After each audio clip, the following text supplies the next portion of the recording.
The career of Rosario Marin is a fine example of the transformation from community activist to regional and national policymaker.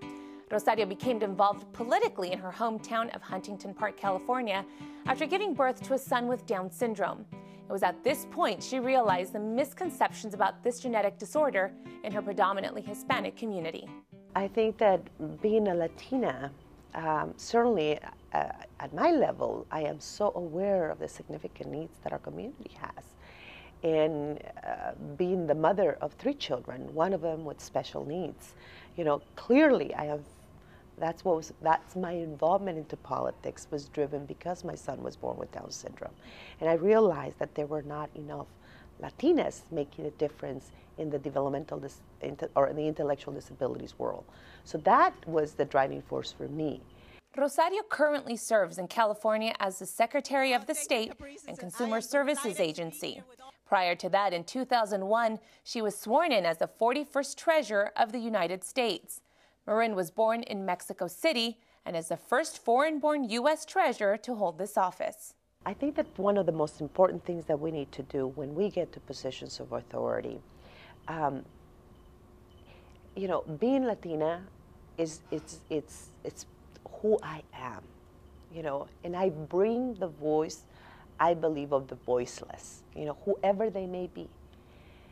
But I also represent, depending on the position that I have, sometimes a much larger constituency.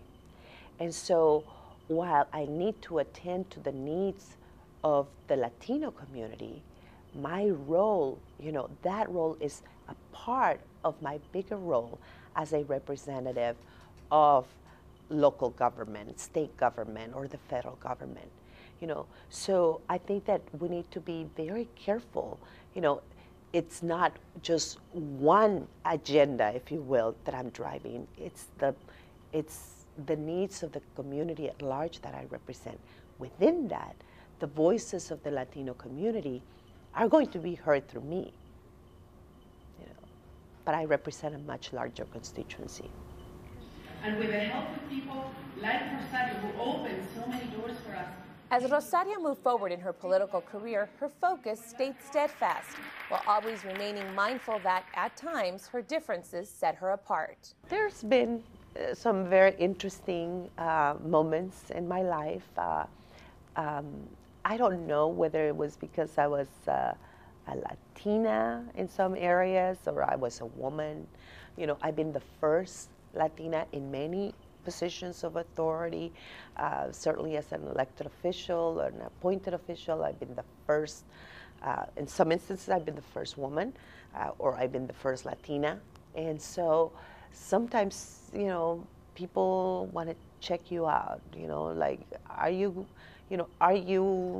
what kind of a person are you? What are you doing? What's your agenda? Sometimes I'm sure there's been testing, and sometimes there has been put downs, and that's okay, because I always believe, when you succeed, people will embrace you, will welcome you, regardless of the color of their skin, or of your skin, or regardless of how you look. Rosario's political experiences are not uncommon, and in time it is believed there will be a change. When you're first elected from a group that has not been represented, you're considered to be the representative of that group. You're not considered to be just sort of one of many, but everybody's sort of watching you to see, how do you act differently? Are you going to be a different type of politician?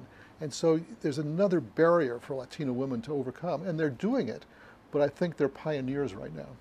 I think that Latinas are fittingly taking appropriate roles at all levels of government, certainly through community organizations and the like. Their activism, is reflecting the very significant needs of the Hispanic community.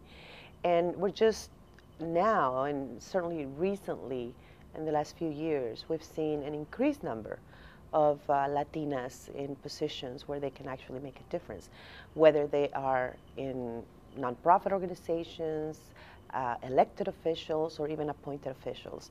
And it is very important because they reflect the needs of the community. Rosario's mission and motivation is to do her very best, so that other people can benefit from her many life lessons. I will tell you this.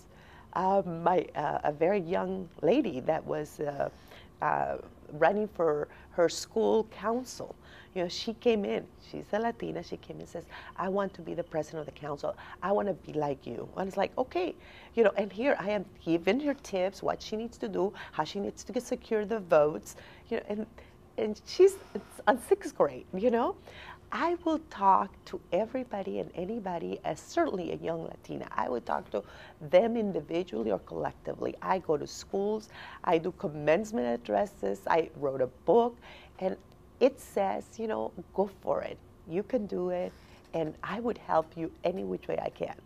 While Rosario has experienced her share of political setbacks and celebrations, she knows that with every step forward, no matter how challenging, she's paving the way for the future. Success breeds success. And for me, the most important thing is that I will be a Latina that will be successful, so that in turn, when I leave, the doors are kept and remain open for other Latinas to follow.